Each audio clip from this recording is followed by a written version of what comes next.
ginagawa ang 8-inch ave cake at saka si 10-inch mocha cake. Pero magkapareha lang sila ng kulay, si purple. So ito na naman tayo sa mga pa-design ng talagang pagsisihan mo. Kasi nga ito, gaya niyan, yung ganyan, ginaganyan-ganyan ko. Akala nyo kaya madali lang gawin. Diyos ko, mangangalay ang iyong mga pamasol-masol ng kamay mo. Kasi nga, mahirap din siya, besh. Hindi din siya madali. Madali lang siyang tingnan.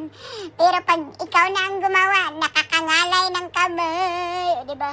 Yan kasi, pa-design-design, pa kuno-kuno. Kaya wag ka nang magreklamo, Inday Jennifer.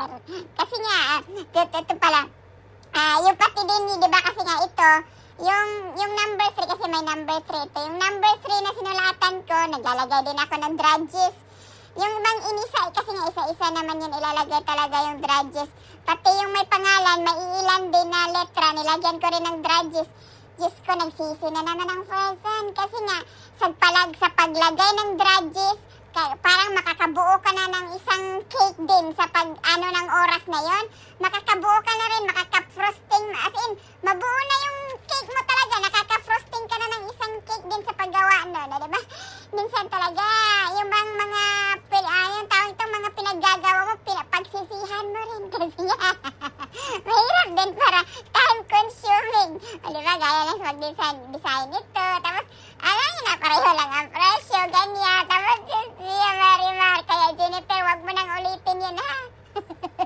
Huli mo na yung gagawin. Kasi nga, after talaga ito, sakit talaga ng aking mga kamay-kamay, mga pulso-pulso dyan. O, di yan kasi di merisi. Gaya ba? Ilan lang yan, ano? Pero nung inurasan ko ba, Diyos mio, Marimar, makakabuo na ako ng isang cake din sa paggawa. Makaka-frosting na ako, makakabenta na ng isang cake yung paggawa. Konti lang yan. O, ito naman si mocha cake. Mocha cake to, requested lang na purple daw ang frosting. Diba? Tapos requested din si mocha. Thank you po. Tapos, ito pa, nakalimutan na aking customer na Wednesday pala. Ang birthday, Thursday.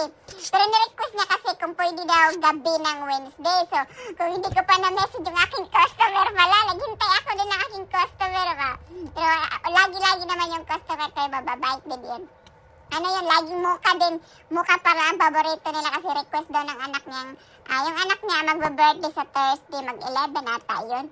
So, ayun, request daw si mocha ni Inday Jennifer. Thank you po sa pag-request ng Tapos, ito na naman, di ba? Ito na naman si Inday Jennifer. Gumawa na naman siya ng mga pa-desenyo dyan. Pinagsisiya niya, yun yung nga, di ba, sabi ko na nakalimutan na customer. Buti na lang daw nag-message ako. Kasi nga, naghintay ako sa aking customer kung anong oras pipick upin eh. Tapos, ayun na, na-pick up din naman niya. Buti na lang din kasi nga, siguro, mga 2 sana yun ng Thursday, niya, balak niya eh. Sinabi naman niya ngayon kasing Wednesday ng gabi. So, yun na nga, gumawa-gawa si Inday Jennifer ng ganyan. Di ba? Pabulak-lak. Sana, masakit na naman sa kamay. So, time-consuming na naman, di ba? So, yan lang muna ang chicken and person. Salamat sa pagtanaw. Hanggang sa sunod, babos. Mama chup-chup mo. I love you all. Bye. Thank you. Lagi-lagi.